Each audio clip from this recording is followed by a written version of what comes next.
हर हर महादेव दोस्तों, trust and inspire YouTube channel में आपका स्वागत है। आप जानते ही होंगे कि हिंदू धर्म में गाय की कितनी योग्यता मानी गई है। आज हम आपको बताने जा रहे हैं गाय की सेवा करने से, गाय को घर में रखने से क्या क्या लाभ होते हैं। आज हम बताएंगे कि श्री कृष्ण गायों के गवाले क्यों रह चुके हैं। श्री कृष्ण और उनकी पत्नी रुक्मणी दोनों बैठे हुए थे। श्री कृष्ण आराम कर रहे थे। रुक्मणी माता श्री कृष्ण के पांव दबा रही थी। पांव दबाते दबाते उनके मन में विचार आया कि हे प्रभु, मानव गायों की पूजा करता है, गाय को सर्वश्रेष्ठ मानता है, क्या गाय में लक्ष्मी का भी वास हो सकता है। तभी श्री कृष्ण कहते हैं कि हे देवी, गाय में 33 कोटि देव देवताओं का निवास होता है। गाय को माता का नाम दिया गया है क्योंकि वह किसी का भी भेदभाव किए बिना उसको अपना दूध पिला करके बड़ा करती है। देवी, इस पृथ्वी लोक पर बहुत सारे मनुष्य रहते हैं। हर कोई मनुष्य एक समान नहीं होता, इसलिए गाय की रक्षा ही सर्वश्रेष्ठ है। जो मनुष्य गाय की रक्षा करता है, गाय की सेवा करता है, उसे स्वर्ग में जगह मिलती है।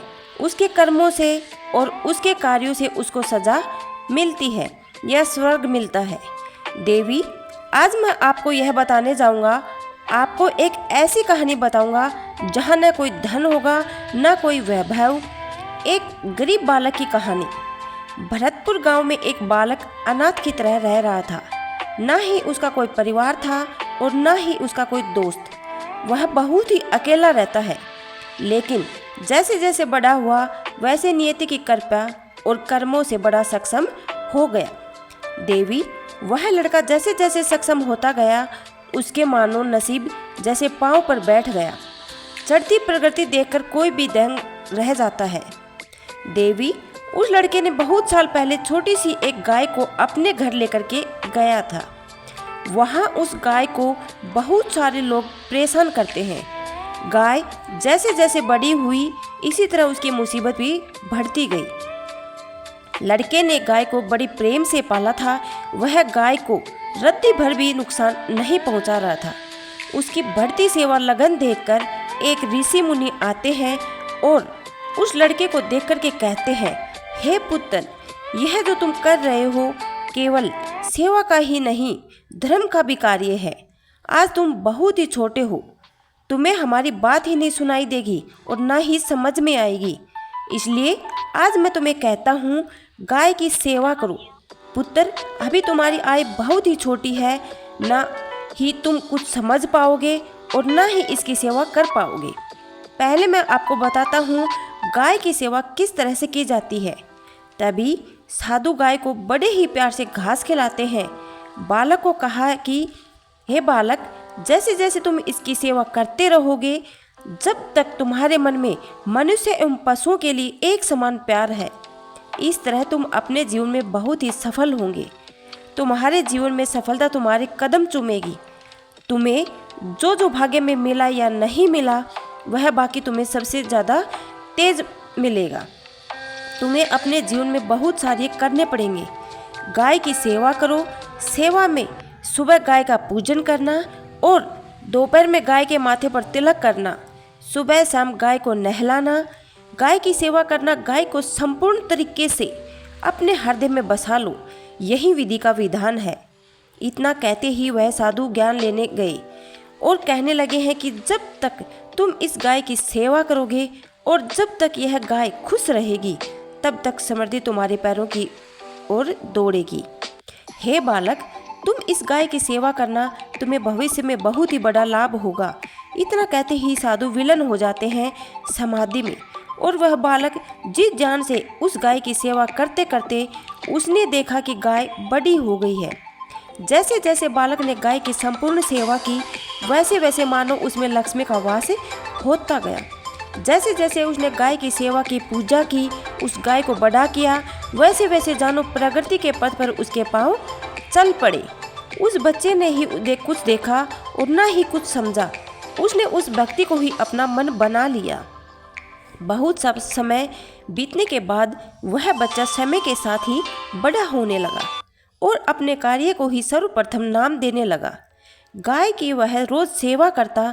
गाय की सेवा करते करते उसकी किस्मत चमकने लगी। वह आचार विचार शुद्धता की राह पर चलने लगा। वह बड़ा होने लगा। बड़ा होने के साथ साथ उसने साधु संतों की सेवा करना शुरू कर दिया। जो लोग गाय को मारते पीटते, उनको उन्होंने एक नई राह दिखाई। राह दिखाने के साथ साथ उसने लोगों को गाय के बारे में कई कथाएं गाथाएं भी सुनाई। साधु संतों के साथ रहकर वह बहुत ही ज्ञानी बालक बन गया था। उसके साथ साथ मानो एक अजीब सी शक्ति चलने लगी थी और जैसे जैसे वह आगे बढ़ता गया वैसे वैसे उसकी नामना भी बढ़ रही थी। गाय को महत्व देने का कार्य वह कर रहा था। हिंदू धर्म पौराणिक स्थान में गाय को इतना महत्व क्यों दिया जाता है, यह उसने लोगों को बताया कि गाय का महत्व क्या है। गायों के बारे में उसने लोगों को इतना कुछ बताया कि उसकी प्रशंसा देखकर साधु संत भी हैरान थे। उन्हें एक कार्य मिल गया था। जैसे ही वह कार्य करता था उसी प्रकार भगवान शिव की भी वह पूजा करता था। भगवान शिव की पूजा करते करते मानो वह एक भक्ति में लीन हो गया था। भक्ति में लीन हो जाते ही मानो गांव के लोग उसे साधु ही मानने लगते हैं।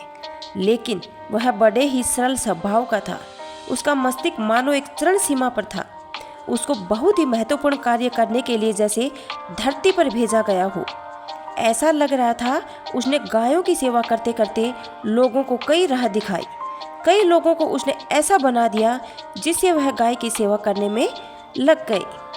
गाय में 33 कोटि देव देवताओं का वास होता है। यह उसने हर एक हिंदू को घर जाकर गाय के बारे में बताया। गाय की सेवा करने से क्या मिलता है, क्या लाभ होता है, यह भी उसने बताया। गाय में लक्ष्मी का वास होता है। जो गाय की पूजा करता है, गाय की सेवा करता है, जो गाय माता को एक संपूर्ण सात्विक और महत्वपूर्ण कार्य समझता है, जो गाय की अब अपने संपूर्ण मन से सेवा करता है, उसे बहुत ज़रूर लाभ मिलता है और वह कभी भी जीवन में दुखी नहीं रहता।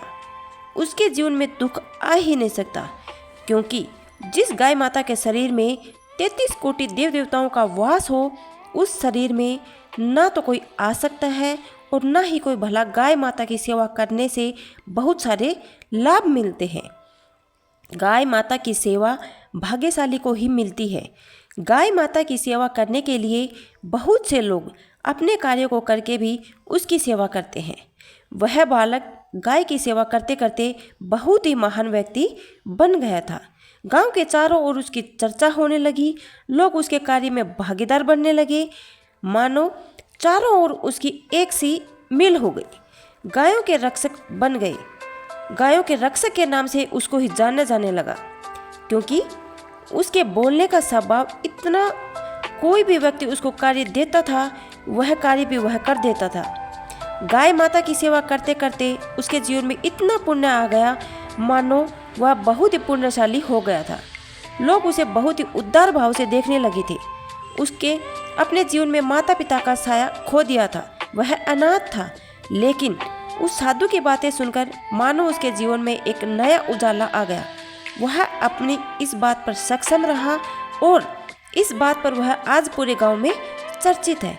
दोस्तों, इस कहानी को जानने के बाद श्री कृष्ण अपनी रुक्मिणी से कहते हैं कि हे देवी, इस संसार में कोई भी व्यक्ति दुखी नहीं है। सभी अपने कर्म से ही दुखी है।